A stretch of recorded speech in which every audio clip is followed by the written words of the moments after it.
As we get acclimated to the new flood the zone component of politics, reasoned discourse has crumbled. And I think absence of civics in public life is the cause. LINDSEY Cormack has a way forward, and she's the author of How to Raise a Citizen. Welcome aboard, LINDSEY. Thank you so much for having me. I'm excited to talk with you today. Well, this will be a lot of fun, and it sort of harkens back to my background before wealth management and lawyering and all that stuff. Tell us a little bit about what you do and the impetus for the book. Sure. So for the last 10 years, I've been a professor at Stevens Institute of Technology, which is primarily an engineering school in Hoboken, New Jersey. And that is one of the reasons that I ended up writing this book, because I have some of the brightest students that I've ever been around. They have really high test scores. They know how to do school. But when I teach them Intro to American Government, I realize most of them have been failed by our school systems. They do not understand the landscape of the government. They don't understand their own routes of power. They're not practiced in having hard conversations. And so one of the reasons that I did this is I said, if I've got wonderful students who are going to go on to successful careers in everything, we should make sure they have this positive look at government and this better understanding than they're getting. And it's true that it's not just happening in New Jersey, it's kind of everywhere. What does the absence of civics look like in the education system? I seem to recall a stat that you put forward that it's almost like less than 1% it's actually focused on in a curriculum in public schools. Yeah, so it's really hard to say, here's how civics instruction happens, because every state has its own approach. Within every state, the independent schools have different approaches than the public schools. The charter schools or the mini schools have different approaches. But I can tell you the modal form of delivery across the United States is usually in your 7th or 8th grade of school, you're going to have some social studies class. That's where students are going to learn a little bit about the founding. They'll learn about some like westward expansion, and they're kind of taught a history lesson about like how we got to where we are. The actual lessons that they hear vary, but that's like the basics. And then we usually wait until the second semester of 12th grade to give students a class called government.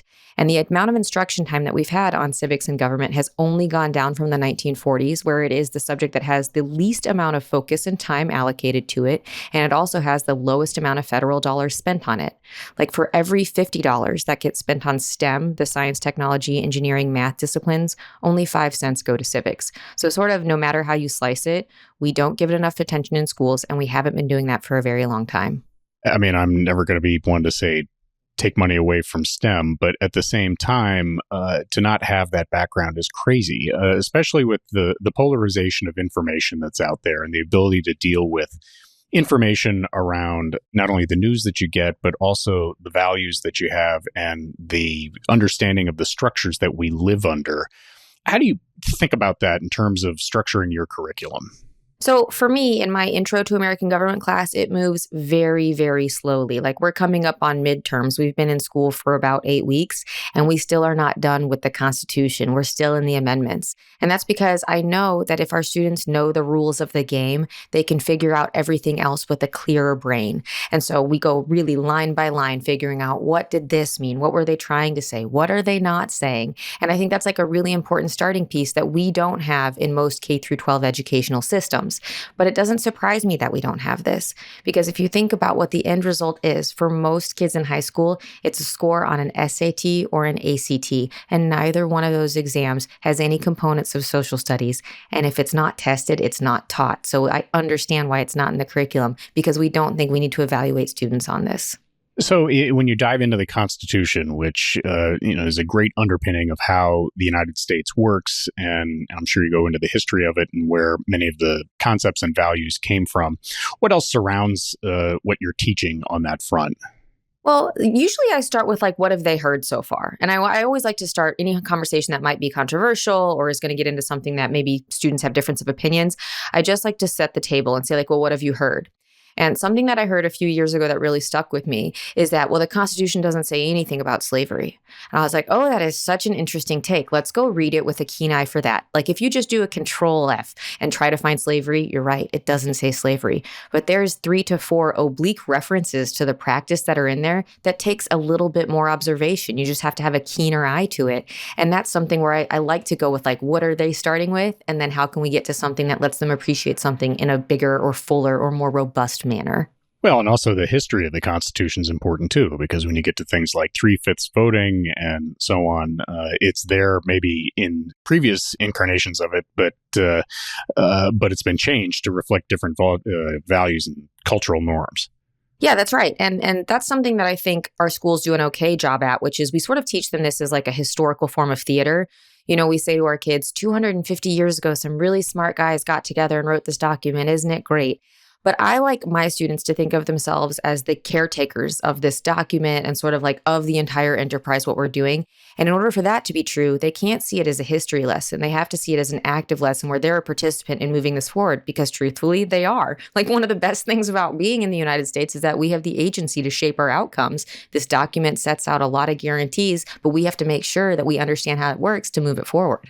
One of the things that I really enjoyed about your book was the concept of reminding people that our government is not just sort of the three branches in the federal government, but that federalism and the interaction between the states and local government are just as important in many ways. And in some ways, the real sort of rubber meets the road impact component of where policy affects people.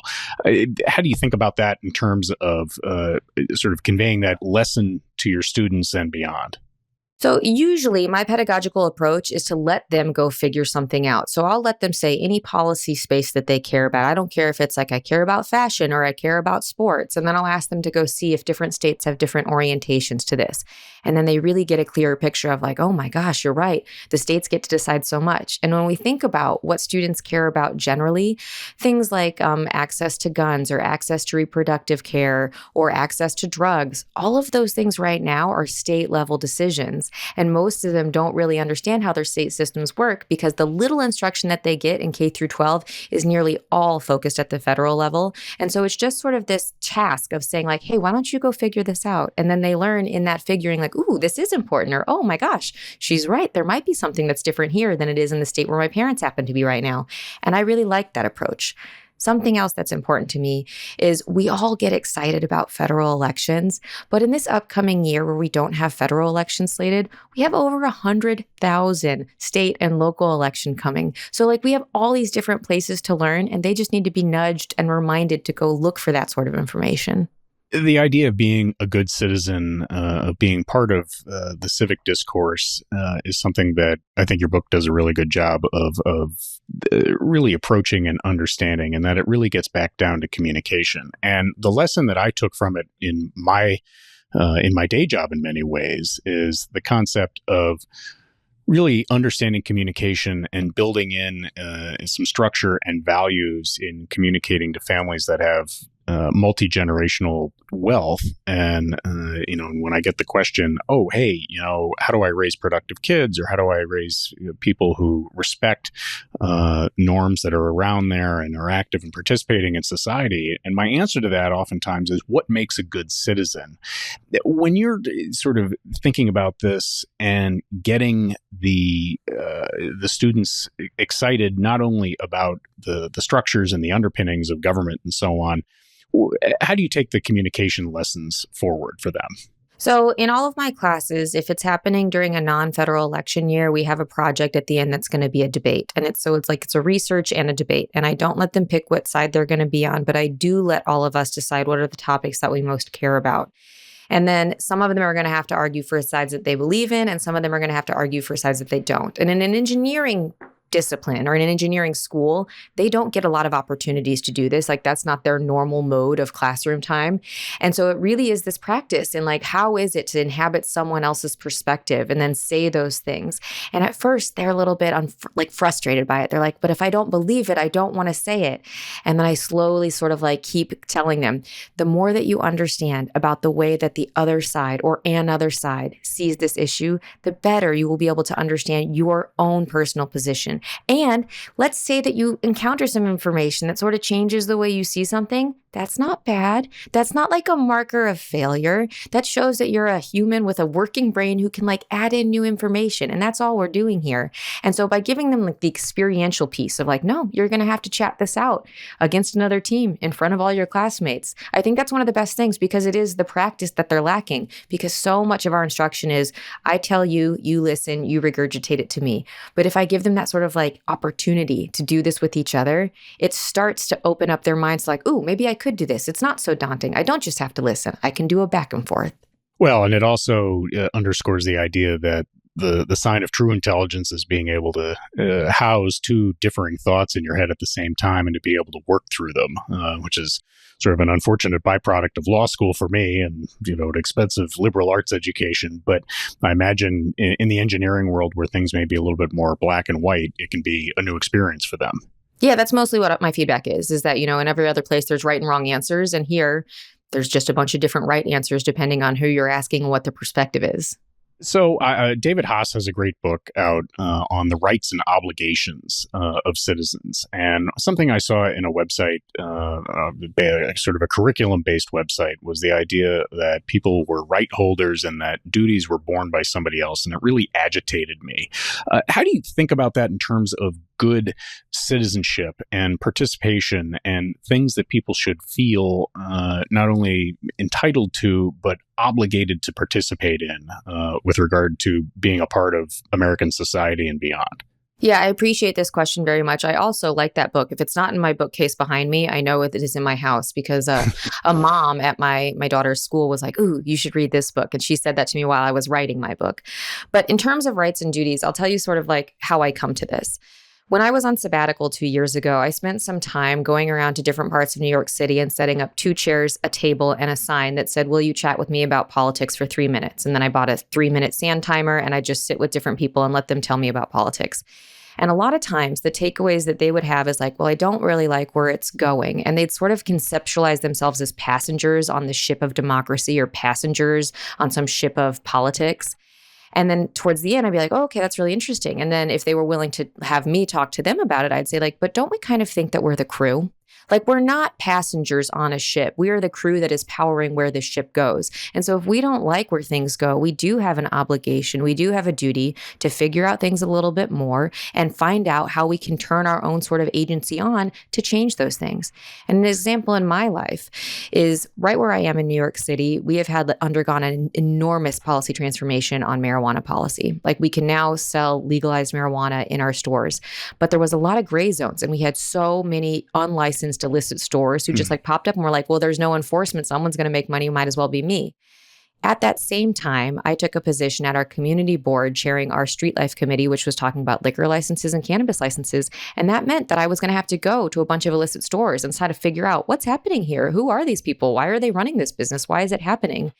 And that was like annoying. That's not my day job. I don't get paid for it, but it's an obligation if I want my society to be better, to be a part of that solution, to figure out what's happening. And I was really happy and proud to do it. But I know that we need to do a little bit more because so many of us just want to be not inconvenienced. But the price we pay for living in a society, instead of just as 340 million individuals that happen to be together, is that we're going to be inconvenienced sometimes. Things are going to be annoying. But if we want to get better, we have to get into it instead of putting our heads down and thinking that someone else is going to do it for us. How do you think we broach that subject to get people to think about participating beyond jury duty and voting, which we have to force people to do that anyway, to get more engaged with their surroundings? I mean, I think part of it is that there's a narrative that politics is either bad for egomaniacs, for people who are like really into themselves, or they're out to like steal from other people, or there's this narrative that like politics is for nerds. And so it's like, oh, I'll let these other people take care of it. But it's actually a true blessing, or something that I see as like one of the greatest things about America is that politics is for everyone. It's going to happen to us whether we like it or not. We need to change the narrative that it is a force for good and that there are things that can come to better ends if we have more people who care about them. So the idea that like voting is a hassle, or I hate when people are like, oh, I'm trying to get out of jury duty. I'm like, what are you talking about? This is one of your only entry points to influence the judicial system. You've like really no other ways to do this. And so I think we need to tell our children the positive stories of this. Like, if you have clean water to drink, government has a hand in that. If you have nice roads to be on, government has a hand in it. If you have schools that you can go to, places that you can recreate, usually government had a hand in that. And all too often we focus on the negative stuff when we talk about, the bad actors in this system, But a lot of the people, especially at state and local government, are essentially volunteers who just think they have something to offer, who can make the world a little bit better. And those are the stories that I wish we would champion. Those are the people that I wish we'd introduce our kids to, instead of letting them have a narrative that's characterized by media that focuses sort of on like bad, outrageous activities, or even child's entertainment, which really has archetypes of people in government as either bumbling idiots or like slick characters out to defraud the people they're meant to protect. And so we have to do the work collectively of showing them when government does good things. Where does the role of bureaucracy fit into your thinking on that? I know that's, for me, it's very frustrating. You go to the post office or the DMV, or you're trying to get something through, whether it's a tax situation or something like that. And the red tape component, which is, to me, sort of the byproduct of what's happening up top and how it's implemented or seen at the ground level. How do you get people patient with that? That's a much harder question. I will say I've only experienced the DMV in 3 states, and I happen to really like the New York state approach to it, which is like you make appointments online, you show up, you do it, it's done. That wasn't my experience in Kansas or in Arizona. But for like the day-to-day frustrations about government, I think something that we sort of misunderstand is we think the government is maybe like some big wigs who are like just trying to make our life hard, when in reality, it's a lot of like legacy systems with people who are trying to do the best work that aren't terribly well compensated to do that work. And if we can kind of extend empathy for that, that's like part 1. And part 2 is let's get to fixing it, or let's get to a way that we make this better. I do get sad when I see like the beautiful outsides of post offices and I'm like, wow, these buildings are incredible. And then you go inside and you're like, oh, we don't have air conditioning in here. Or, oh my, we still have like COVID things up on the wall. But that's like, it has to be a point of pride. It can't be just a point of annoyance. And we have to get over that one way or another. I don't know that I have all the right answers, but I do know that I share that sort of viewpoint that you're saying. Something that sort of strikes me, and I deal a lot with financial literacy and numeracy generally, and that when people don't have that, they almost don't have the language to be able to navigate in their own self-interest. How do you think about the language of numbers as it relates to understanding one's role within civics and society generally? So I think you're absolutely right that if you don't have that, there's so many decision pieces that are just harder or impossible for you to sort of get your head around. But something that I like to think about is when you're like pivotal. So in federal elections, I oftentimes hear people be like, well, I'm only one voter. And, for the presidential election, it's a winner take all system. And maybe you're a Democrat in a red state or a Republican in a blue state. You think your vote doesn't matter, whatever. But when you say, okay, let's like put that aside or believe that you're true there, think about what the denominator is for state elections. Think about what the denominator is for local elections or for even smaller ballot initiatives. We are all so important at the local level, yet these are the elections that are the least attended to because there oftentimes isn't really good media around it and because we think it's just for like party insiders. But as soon as you realize, oh no, if I got together with like 20 of my friends, we could have someone on the school board. Those sorts of things are really powerful, but you have to break down the numbers for people where they see like once the denominator changes, once the number of people who get to make this decision changes, every individual is more powerful than they were in a bigger system, which is why we really should have more focus on local and state government because we're all far more pivotal in those arenas than we are at the national level. I think too, when you start hearing about numbers being thrown around and the current Doge numbers, how much is being saved or not saved, and where whether it's entitlements and so on, and where the actual spending takes place or the interest to pay off federal debt, et cetera, the scale around these numbers is not well conveyed, I think, in the media, and then people end up focusing on more narrow situations and end up spending a lot of time, energy, and emotion around things that are minor in comparison to the tougher questions that we need to be asking. I think that's correct. And I actually don't put all the blame on the media. I actually think these are really hard concepts to teach. And in a similar way to civics not giving enough time in K through 12, we certainly don't have more financial literacy. We need more financial literacy. We have like plenty of math, but the translation of this to dollars and cents doesn't happen in many K through 12 settings. And something that I do in my classroom is I try to think about what it is where they could sort of have a relative understanding of something. So an exercise that we were doing this last week is I had them look at Doge data. I was like, I want you to guys go to the Doge website. I don't care what sort of thing interests you, but I want you to go figure something out and tell me what you learned. Some of them were like, I looked at how many people were fired. I looked at how many contracts got taken. Or I saw like, if this state had this much Medicaid funding, do we think they're talking about Doge in their legislature? And so I was like really interested to see what they were doing. But it all spoke to this this numeracy component, which is like everyone had a different insight, but the ability to sort of assess it relative to anyone else is very limited because we really don't have that comparative ability for most people, at least most people I interact with, which are the best of the best STEM minds that I've ever been around. This is my sort of plea to throw in the power of compounding, even if it's just a sentence in your curriculum. It triggers so many things that I think the light bulb goes off for most people, that if you allow things to compound interest-wise, either for the positive or negative, it can create some major outcomes with not very much time. As we go through that, though, I think one thing that I'm interested in is really the concept then of understanding where the spending goes. I kind of bristle a little bit when people forget that the federal government can print money, but the state governments and lower can't, and that the taxation that occurs at those different levels has different ramifications. Is this something that you talk to in the federalism component? So we have a week towards the end of class where we talk about money and politics, and we talk about like top marginal tax rates, because most of my students are 18 to 22. They haven't really been paying income taxes. They don't really understand this, but they hear a lot about it. So Sure. we talk about that a little bit. And when we talk about federalism, we talk about how states get to like make their own sorts of tax rules, whether they're going to have property taxes or if they're going to have exemptions for things like clothing and food. And we talk about like why states might make these different decisions, or if some states are going to have income tax and some states aren't, what sorts of things happen with that. So we get into that at a very high level thing, but in a 16-week curriculum, there's only so much that you can do on every Right. subject, and that certainly gets like a part, but it's not an enormous part. We do another exercise that I really like, where I have them go use opensecrets.org to look at Federal Elections Commission's data on like what companies or what PACs or what individuals are donating to different sorts of things.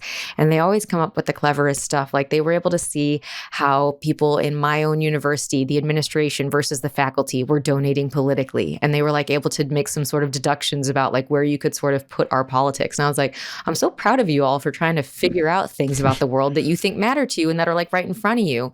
But part of that is just like giving them the tools and the confidence to go play with data themselves, which is something that I see as like an integral component to teaching civics. It's like, no, if you want to know the civics, this is not just a history lesson. This is a numbers and a data lesson. And so you really got to be able to get into those things if you want to have the bigger conversations. You've been in different parts of the country, in New York, Arizona, Kansas. Any regional differences in the level or interest in civics that you've noticed? I think there's enormous regional differences. I grew up in Kansas and I was there until I was 22. And in Kansas, as well as in parts of the South where much of my family remains, the sort of approach to talking about politics is much quieter because there's this sort of fear that like it's going to offend someone. And so it's sort of a taboo topic. Like it sits in the same place as like if you're going to talk about sex or drugs or how much money someone made, it would be like, ooh, that's an off limits one. We're not going to do it. Whereas in my 17 years on the coasts, I find that people do talk about politics more, but they tend to do it in like an overtly negative way where it's like always dismissive. And so one of the sort of things that happened when I was writing this book was looking about what etiquette manuals said for the longest times about like how we're supposed to approach this. And there are regional differences. Neither one of those approaches, though, is truly that functional. Not talking about something doesn't make it better. Only talking about the negative parts of something doesn't incentivize children to want to learn more. And so I think we have like cultural differences, but not one of them is like, oh, we're getting it more right here. We have room to work in all sorts of parts of the country. Interesting. You talk in your book a little bit about the responsibility that parents have in teaching about the political end of things for the kids. Maybe go into that a little bit. Yeah, so the book's full title is How to Raise a Citizen and Why It's Up to You to Do It. And that parenthetical, why it's up to you to do it, is because in researching this book, which we thought was going to be something that said, like, you know, this state curriculum is the one that's graduating the students who really understand it. What we found is like no state curriculum is graduating a lot of students who really understand things. So if we got to change something, it's probably going to have to start in the home. Changing the state policies around what you can teach in a classroom, or how many hours of instruction time you have, or even how many teachers are hired with the requisite expertise is incredibly hard to do. Like, something that we heard in these interviews was, everyone knows who teaches government. His name is Coach. And that's because at most of our high schools, there's not enough social studies hours that are going to be taught to have a full-time employment contract. And so many of the people who teach that also teach wrestling or swimming or track or football, what have you. And so it became a book that said parents have to take this on because there's so many barriers to getting this done in schools. It's not that schools couldn't do better, and it's not that schools don't do good work in the limited sorts of ways that they can. But we're not going to fix things if we're putting this on schools. We really have to take it into the home. It's also the case that emerging research on parent socialization to kids indicates that one of the best things that allows your kids to understand different viewpoints, be able to engage in respectful dialogue, and participate in things like voting and volunteering is having their parents do that with them, is them practicing it and showing it to them. So if we want better outcomes, if we want our politics to feel and function in a better way, we're the adults in the room now. We're the ones raising the next generation. We've got to show them what that is and hope that they take that up and continue that work with their kids. I mean, when I read that part, the light bulb really went off to me because I'm spending a lot of time on intergenerational money discussions, and money, like you just described earlier, has its own taboo associated with it. But ultimately, if you're trying to convey values in addition to value to the next generation, you have to have these discussions. And I think the politics is an important component of it. To be civically involved is vital in order to not only get the, sort of the country aspect and the town aspect preserved, but the family aspect. And to not have that conversation, I think, would be a mistake. As we wind down here, the media, social media, traditional media, books, newspapers, TV, internet, TikTok, etc. Do you have any thoughts or ideas as to how to curate your media diet so that you get more signal than noise? Yeah, but my thoughts are not terribly popular. My thoughts are, my thoughts are you need to be talking to people face to face, interfacing with people who are in your communities and in your day-to-day reality, and less of sort of your online, algorithmically derived, meant to keep you either attentive or disassociative, which is, I think, a lot of our online content is what you're going to see is going to be different than what I'm going to see. It's going to be different than what my daughter sees. And we're actually, none of us, if we exist in just online spaces, are ever seeing the same slice of the world or the same slice of reality. And so I think if you really want to get down to it, it's understanding what the people around you are thinking and hearing. And that requires that you do conversation. That requires that you don't have AirPods in every social setting that you might be in, which is something that I think is really damaging. And we've sort of been okay with it for the last 8 years or so since AirPods came out. This idea that we can be in social settings, but everyone's listening to their own podcast or book on tape or music. And so I think we really have to be able to talk to each other more. If you want to have a rich information diet, you have to not let it just be the one that's algorithmically designed to come to you. So you're going to have that friction with other people. Lindsey, great stuff. How do we find your book? You can find it anywhere that you find books online. It's sold on Amazon and on Barnes & Noble and Bookshop. It's also possible to buy it directly from me, and I'll sign it, inscribe it, and send it to you, or send it to someone else as a gift. And you can do that on howtoraiseacitizen.com. That will all be in the show notes. What is your other information? You can find me on Instagram at How to Raise a Citizen. And then on Blue Sky and Twitter, I still maintain DC Inbox, which is harkening back to the first project that I ever did as a political scientist. Really cool. Lindsey, thank you for being on. Thank you so much. I loved these questions.